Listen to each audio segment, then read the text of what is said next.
नमस्कार मित्रांनो, तू हिरे माझा मितवा मालिकेच्या आजच्या भागामध्ये ईश्वरी खूप खुश असते. आजीने तिला स्वीकारलंय याचा आनंद तिच्यासाठी खूप मोठा असतो. तिला सारखं आठवत असतं. आजी दोघांनाही आशीर्वाद देते की दोघंही सुखाचा संसार करा. तुमचा मागे माझे आशीर्वाद कायम पाठीशी आहेत. हे सगळं ईश्वरीला सारखं सारखं आठवत असतं आणि त्याच कल्पनेने ती खूप खुश झालेली असते. तेवढ्यातच अर्णव येतो आणि मिस इंदौर काय झालं असं विचारतो.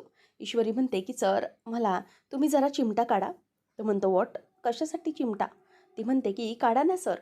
तेव्हा अर्णव तिला चिमटा काढतो आणि ती ऐ ग असं ओरडते. तेव्हा अर्णव म्हणतो की मग तेच म्हणत होतो कशासाठी. ईश्वरी म्हणते की सर काही नाही त्याचं. मी ना फक्त कन्फर्म करत होते की हे सगळं जे काही घडतंय ना ते स्वप्न आहे की सत्य आहे. सर हे सगळं जे काही घडतंय ना ते मला एखादं स्वप्न असल्यासारखंच वाटतंय. तुम्हाला काय सांगू सर आज मी खूप खुश आहे. इतकी खुश आहे की खूप खुश आहे मी. फायनली आजीने मला नातसून म्हणून स्वीकारले. याचा आनंद काय आहे ना सर, तो मी शब्दात सांगू शकत नाही. माझ्यासाठी खरंच ही खूप मोठी गोष्ट आहे. फायनली आजीने मला स्वीकारलंय. आता ईश्वरी अर्णवला मिठी मारून स्वतःच्या मनातला सगळा आनंद मनमोकळा समोर व्यक्त करत असते. तेव्हा आता अर्णवलाही खूप बरं वाटतं ईश्वरी त्याच्या मिठीत आल्यामुळे. दोघंही एकमेकांना जवळ घेऊन असतात. ईश्वरी म्हणते की सर तुम्हाला काय सांगू मी, मला खूप म्हणजे खूप बरं वाटते. ज्या गोष्टीसाठी मी हे सगळं करत होते ती गोष्ट फायनली आज खरी ठरली. आजीने आपल्या दोघांनाही आशीर्वाद दिला. मलाही मोठ्या मनाने नाचून म्हणून स्वीकारलं.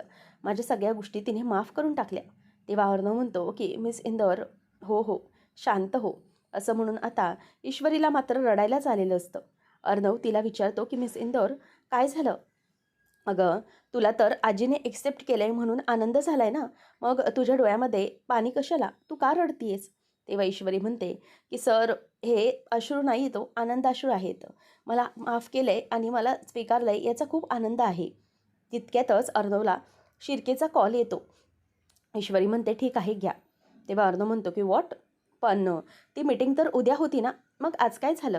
त्यावर आता तो म्हणतो की ओके फाईन, मग काय पॉइंटर्स करावे लागतील, येतोय मी फ्रेश होऊन थोड्याच वेळात. ईश्वरीला तो सांगतो की मिस इंदौर मला जरा ऑफिसला जावं लागेल. ती पण हो असं म्हणते. अर्णव तिथून बोलत निघून जातो. इथे वल्लरी मात्र विचार करत असते की आज त्या ओल्ड लेडीच्या समोर पत्रिकेचं सत्य उघड झालं. म्हणजे ईश्वरीची पत्रिका ती नाहीच हे सगळं त्यांच्यासमोर उघड झालं. पण एक गोष्ट नक्की की काही झालं तरीही हे व्हायला नको हवं होतं. पण त्या ईश्वरीला तिने मान्य केलंय आणि पत्रिका जुळते म्हटल्यावर आमची ती ओल्ड लेडी 101 माळांचा जप घेऊन ईश्वरीचं नुसतं नामस्मरणच करत राहील. पण नाही, काहीतरी मला केलं पाहिजे. आता हीच वेळ आहे वल्लरी तुला तुझा डाव टाकण्याची. लवकरात लवकर ते नम्रताकडून ते निगेटिव्हज मिळवले पाहिजेत.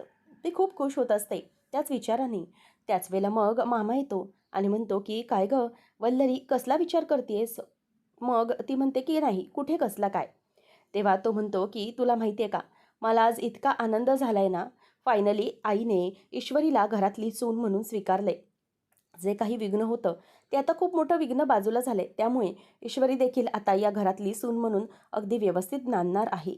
ईश्वरी गणूबाप्पासमोर हात जोडून म्हणते की गणूबाप्पा, फायनली तू माझं म्हणणं ऐकलं. आजीने मला आज स्वीकारलं. खरंच मला खूप आनंद झालाय आणि तुझी किती आभार मानू आणि किती नको असं झालंय मला. म्हणूनच आता हे सगळं असंच व्यवस्थित होत राहू दे. सगळं काही ठीक होऊ दे. आता सगळ्यांना पटलं की अर्णव सर आणि माझी जोडी ही लाखात एक आहे. त्यामुळे मला खरंच खूप आनंद होतोय. सगळ्यांनी आता आम्हाला स्वीकारले. त्यावेळेला आता इथे ईश्वरीच्या बाबतीत तर चांगलंच घडत असतं. वल्लरी म्हणत असते की हो खरंच. पण त्यावेळेला मामा म्हणतो की तुला काय वाटतं गं वल्लरी, ही पत्रिका बदलली गेली ईश्वरीची, तर ही पत्रिका कशी बदलली गेली असेल? म्हणजे नेमकं काय घडलं गेलं असेल त्यावेळेला मला समजत नाहीये. त्यावर वल्लरी चिडून म्हणते की काय हो, म्हणजे तुम्हाला म्हणायचंय काय नेमकं? हे सगळं काही मी केलंय का? म्हणजे त्या पत्रिका वगैरे काही मी चेंज केल्यात का? तेव्हा मग मामा म्हणतो की अगं वल्लरी, पण मी असं म्हणालोच कुठे? मी असं म्हणालो का की तू हे केलंस सगळं? तू पत्रिका बदललीस ईश्वरीची. आता तूच हे सगळं स्वतःवर ओढावून घेतेस, याचा अर्थ नक्की काहीतरी वेगळा आहे का? म्हणजे तू ही पत्रिका असं बदलली आहेस, असं स्वतःहून स्वतःवर आरोप लावून घेतेस की नाही? मग नक्की सांग, हे खरं आहे का? त्यावर ती म्हणते की तुम्ही उगीचच नसते आरोप माझ्यावर लावायचे नाहीत, समजलं? मग मामा विचारतो की ही पत्रिका कशी बदलली गेली? तेव्हा मामी म्हणते की मला काय माहीत कुठे कशी आणि काय बदलली गेली ते. तुम्ही उगीचच नको ते आरोप माझ्यावर लावायचे नाही, समजलं? असं म्हणून ती चिडून निघून जाते. त्यावेळेला मग मामा म्हणतो की नक्की हिचं चाललंय तरी काय? म्हणजे वल्लरी अशी स्वतःहून आरोप उडवून घेणार नाही. नक्कीच या प्रकरणाचा या वल्लरीशी काहीतरी संबंध असणार आहे. पण नक्की काय, कशासाठी, हे का करायचे तिला, हे कळत नाही आहे. वल्लरी जाता जाताच त्याला धमकी देऊन गेलेली असते की आता आईने स्वीकारलं तरी ठीक आहे, परंतु ही ईश्वरी एक ना एक दिवस घराबाहेर पडणार. अर्णव स्वतः हिला घराबाहेर हाकलणार. तेव्हा मामा विचार करतो की आईने हिला स्वीकारलं, पण ही कुठल्या आधारावर इतकं बेसवर बोलतीये की ईश्वरी या घरातून बाहेर काढली जाणार? मग नक्की हिच्याकडे काय आहे? त्या बॉक्समध्ये काही असेल का? असा विचार मामाच्या डोक्यात येत असतो. तर इथे आता आजी ही सात्विकाचा फोटो घेऊन बसलेली असते आणि म्हणत असते की खरंच खूप खूप मोठी चूक झाली गं माझ्याकडून. सात्विका, मी खूप मोठी चूक केली. अगं तुझ्या सुनेला ओळखण्यात चुकले गं मी. मला खरंच इतकं अपराधी वाटतंय ना. म्हणजे आज तू असतेस तर तुला काय वाटलं असतं सात्विका, याचा विचारही करवत नाही आहे मला. अगं मी नजरेला नजर कशी देऊ शकली असते तुझ्या? बिचारी ईश्वरी अगदी लक्ष्मीच्या पावलांनी घरात आली होती, परंतु मी प्रत्येक पावलापावलावर तिचा अपमानच केला. प्रत्येक वेळी तिला नुसते टचके टोमणे देत राहिले. खरंच खूप वाईट वाटतं याचं मला. तेव्हा अंजली म्हणते की आजी अगं प्लीज जाऊ दे ना आता. झालं ते झालं. आता तर तुला समजलंय ना, तुझी चूक तुला कळली आहे. मग उगीच कशाला त्या गोष्टीत अडकून पडली आहेस? जाऊ दे. या सगळ्या गोष्टी आपण आता लांब टाकूया आणि एक नवीन सुरुवात करूया. तेव्हा आजी म्हणते की हो गं, मलाही तेच हवं आहे. पण जे काही मागे घडलं ना, ते असं सहजरित्या मला विसरता येत नाही आहे गं. म्हणजे हे सगळं होत असताना मी वल्लरीला कसं तोंड दाखवलं असतं? मला कळतंय की माझी खूप मोठी चूक झाली.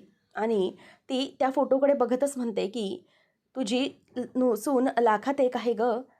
असं म्हणून ती आता तिच्या लेकीला म्हणजेच गेलेल्या लेकीशी बोलत असते. ईश्वरी तेवढ्यातच दूध घेऊन आलेली असते. ईश्वरी म्हणते की आजी.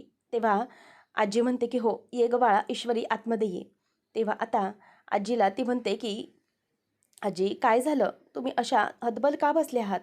तेव्हा आजी म्हणते की ईश्वरी, माझ्याकडून खूप मोठी चूक झाली गं. प्लीज मला माफ कर. खरंच मी खूप चुकले. तुला ओळखण्यात चुकले गं मी. तेव्हा आता असं म्हणाल्याबरोबर ईश्वरी म्हणते की आजी प्लीज असं बोलू नका. ईश्वरीला आजी म्हणते की हे बघ बाळा, मी तुझ्या बाबतीत चुकले आणि हे सगळं मला कळतंय आणि त्यामुळे ना माझं मन मला आज खूप खातंय गं. माझी लेकीची काय माहिती आज खूप मला आठवण येते. आज जर सात्विका इथे असती तर तिने मला योग्य सांगितलं असतं का? म्हणजे मला खरंच खूप भीती वाटते. हे सगळं काय आहे? म्हणजे सात्विकाच्या बाबतीत मी चूक केली, पण चिंटूच्या बाबतीतही तीच चूक करेन का अशी भीती होती गं मला. पण मला आज खूप आठवण येते खरंच माझ्या मुलीची. तेव्हा अंजली पण म्हणते की हो, मला पण माझ्या आईची खूप आठवण येते आज. आज असं वाटतंय की आई इकडे असायला हवी होती. दोघींनाही अधिक सात्विकाची खूप आठवण येत असते आणि ते पाहून ईश्वरीला खूप वाईट वाटत असतं. आता आजी म्हणते की नाही, माझ्याकडून खूप मोठी चूक झाली आणि त्या चुकीची शिक्षा मला मिळायलाच पाहिजे असं वाटते मला. तेव्हा आता अंजली म्हणते की हे बघ, अजिबात असं करू नकोस आजी. तू काही वाईट केलं नाहीस. तू चिंटूच्या भल्याचाच विचार करत होतीस ना. पण जाऊ दे. तेव्हा मग आता आजी म्हणायला लागते की खरंच कोण होती ती नतद्रष्ट बाई? आमच्या संसारात आली, मुलीच्या संसारात आली आणि तिचं अख्खं आयुष्यच उद्ध्वस्त करून टाकलं गं तिने. एका रात्रीत होत्या तर नव्हतं झालं. तेव्हा अंजली म्हणते की हो ना, ती बाई, त्या बाईमुळेच हे सगळं घडलं.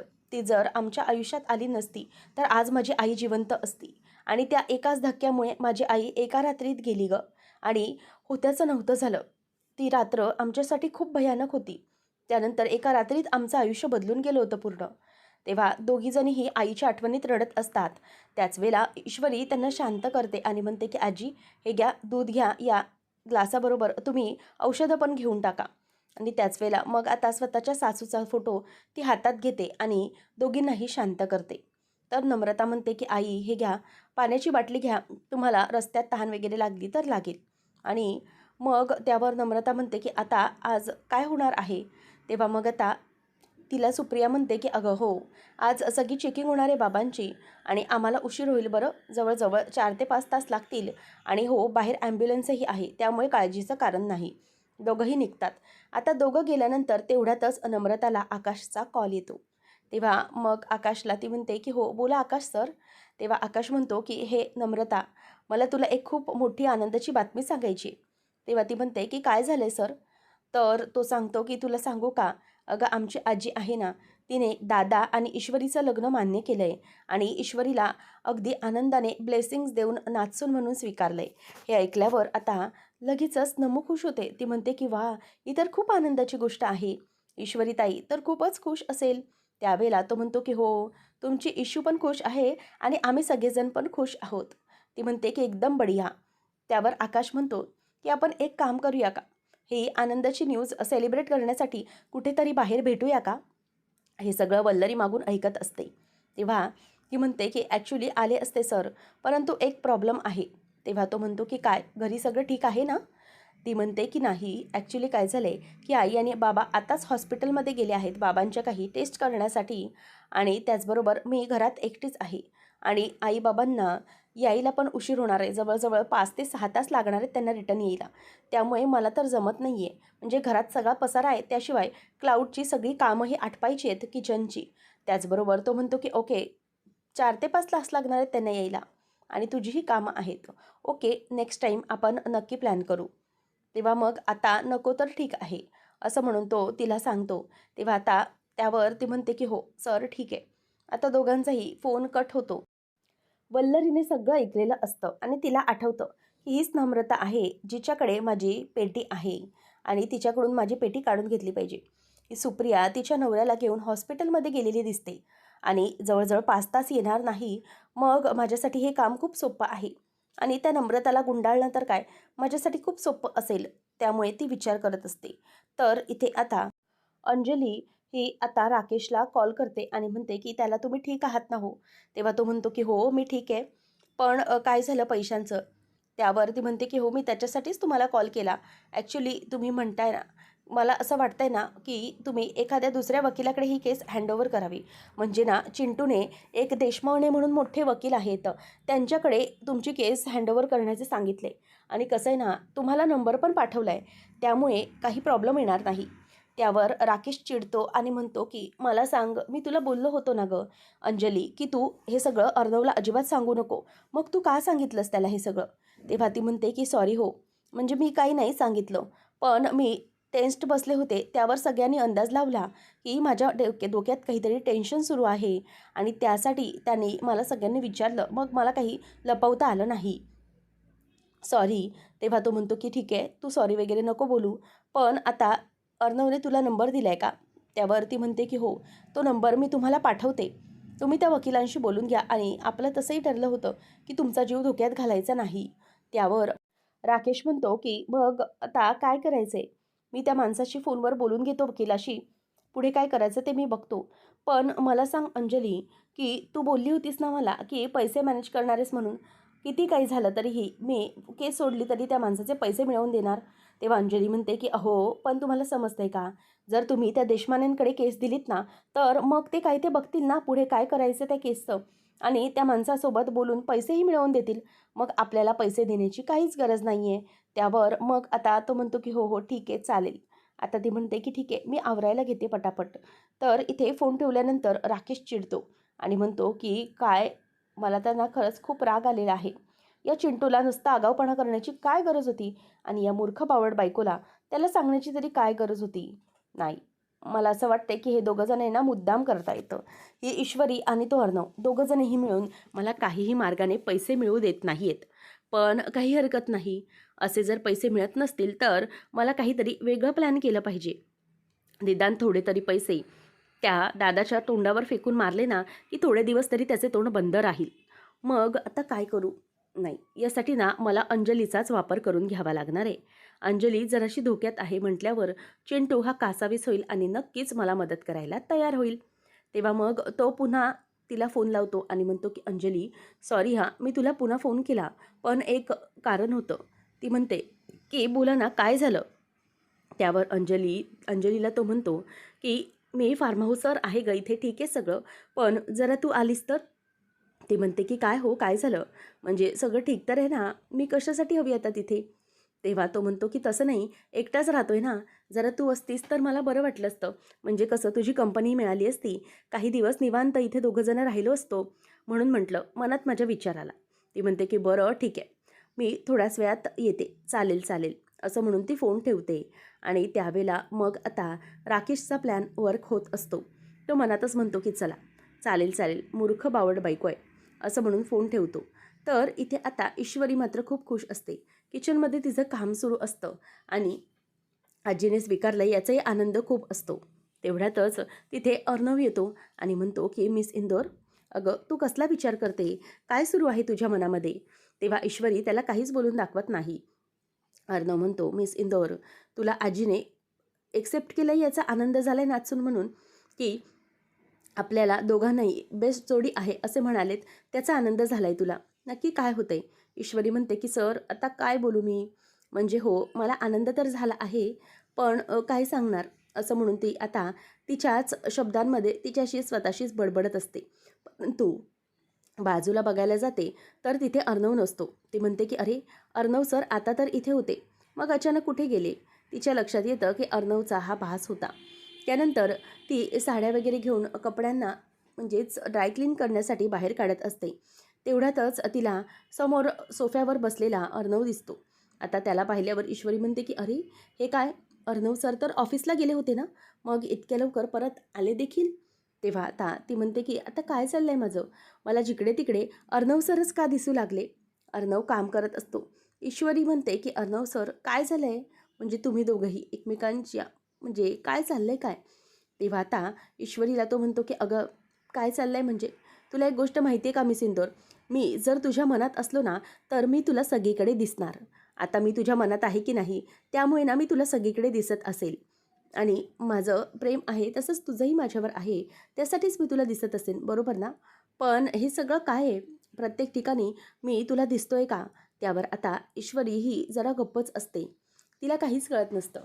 अर्णव म्हणतो, मिस इंदोर, तुझी हे जे काही स्टेज आहे ना, त्यावरून मी ओळखू शकतो की तुलाही तुझ्या मनातलं लवकरात लवकर मला शेअर केलं पाहिजे.